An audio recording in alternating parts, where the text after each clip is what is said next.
ఏమండి మన ఇంటి కార్లో ఎవరో వచ్చారు.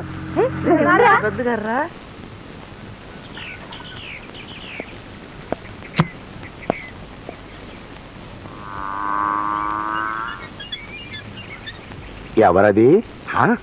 నేనెవరో మీకు తెలీదా? తెలియదే. తెలీదా? స్ట్రేంజ్. అయితే నా ఆటోబయోగ్రఫీ మీకు చెప్పి తీరాల్సిందే. అబ్బో, ఆటోబయోగ్రఫీ చెప్పండి చూద్దాం. అమ్మయ్యా దొరికింది. మా తాతలు ముగ్గురు.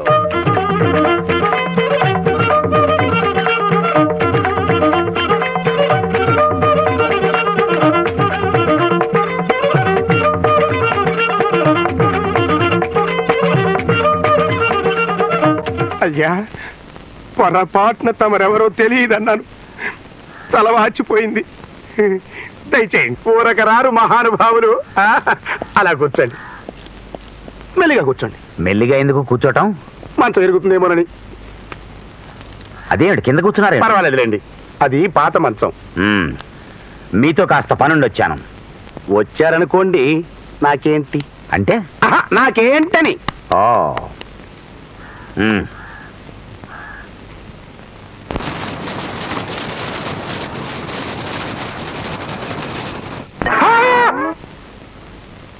లక్ష్మీపతి గారు, లక్ష్మీపతి గారు ఉన్నారా పోయారా? అబ్బే, ఆయనంత తొందరగా ఎందుకు పోతాడండి బాబు? లక్ష్మీపతి గారు అలా పడిపోయారేమిటి? ఏం లేదండి, ఇంత డబ్బు ఒక్కసారి చూసేసరికి మూర్చొచ్చినట్టయింది. అంటే మీకు మూర్ఛ రోగం ఉందా? అలా అనిపించింది అన్నాను. నేను మీ ఇంట్లో నెల రోజులుంటాను, డిసెంబర్ 31 దాకా. నాకు ఏసీ లేదే నిద్ర పెట్టి చావదు.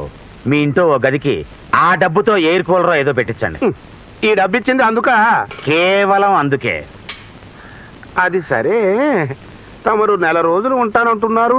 భోజనానికి వాటికి మరి? కంగారు పడకండి, వాటికి కూడా డబ్బిస్తాను. అయితే సరే. అయ్యా, తమరు నా ఇంటికి వచ్చి ఇన్నాళ్ళు ఉండటానికి గల కారణం ఏమిటో? నేను కొత్తగా ఓ బిజినెస్ పెట్టబోతున్నాను.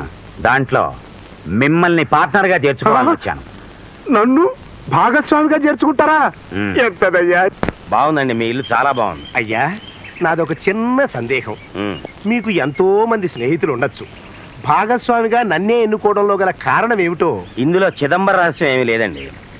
నే పెట్టబోయే వ్యాపారంలో నా పార్ట్నర్ కి లేఖితనము పీనాస్తనము అత్యవసరం. అలాగా?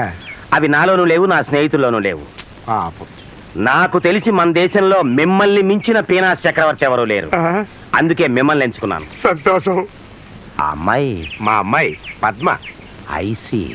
పెళ్లి ఏర్పాట్లు చూస్తున్నారా? చిత్తం. కృష్ణమూర్తి అనే ఓ కుర్రాడికిచ్చి చెయ్యాలని రాత్రే నిర్ణయించుకున్నాం. Very good, very good. అతని పేరేమిటన్నారు? కృష్ణమూర్తి కదూ? అయ్యా, ఈ ఊళ్ళో ఎక్కడ ఉంటున్నాడు? ఇదేంటి బాబు ఇంటి పనులు తిరుగుతున్నారు? బాగా ఆకలైందా ఏంటి? ఏం చెప్పమంటావు బాబు? నాయి అవస్థ. మా నిష్ఠదరిద్రుడు ఒంటిపూట భోజనం ఆర్డర్ వేశాడు. ఈ మధ్య మరీ రెచ్చిపోయి వంటగదిలో వంకాయ వేలాడ కట్టడం, దాన్ని చూస్తూ ఉట్టన్నం తినడం, గాజు గాజులో పులుసు పోసుకుని దాన్ని చూస్తూ ఉట్టన్నం తినడం, ఇలాంటి విద్యలు ప్రదర్శిస్తున్నాడు. మధ్యలో నేను మలమలా మాడిపోతున్నాను బాబు. ఆ పగవాడికి కూడా వద్దు ఈ దుష్ట కష్టాలు.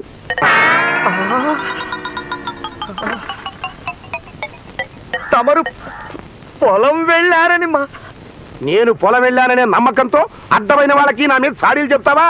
విన్నా, అన్నీ విన్నా. ప్రస్తుతం నీ జీతం ఎంతరా? ఒక మనిషిని ఇంట్లోకి అద్దెకి తీసుకురావటంతో కాస్తంత పెరిగి 6 రూపాయలు 10 పైసలైంది మహాశయ. నా మీద చాడీలు చెప్పినందుకు నీ జీతంలో 6 రూపాయలు కోసేస్తున్నాను. పో, నీ దిక్కును చోటు చెప్పుకో. 6 రూపాయలు 10 పైసల జీతంలో 6 రూపాయలు కోసేస్తావా దొడ్డికాళ్ళ దద్దమ్మ? నీ కళేబరానికి కాకులు ఎత్తుకుపోను. ఆ 10 పైసలు మాత్రం నాకు దేనికిరా? నువ్వే ఉంచుకో, రేపు నీ పాడి మీద వేయించుకుందువు గాని. వాష్ బేసిన్లో చేపలు పెట్టేవాడి మొహంలా మొహం చూడు. పోతావురా రే, నాశనం అయిపోతావు.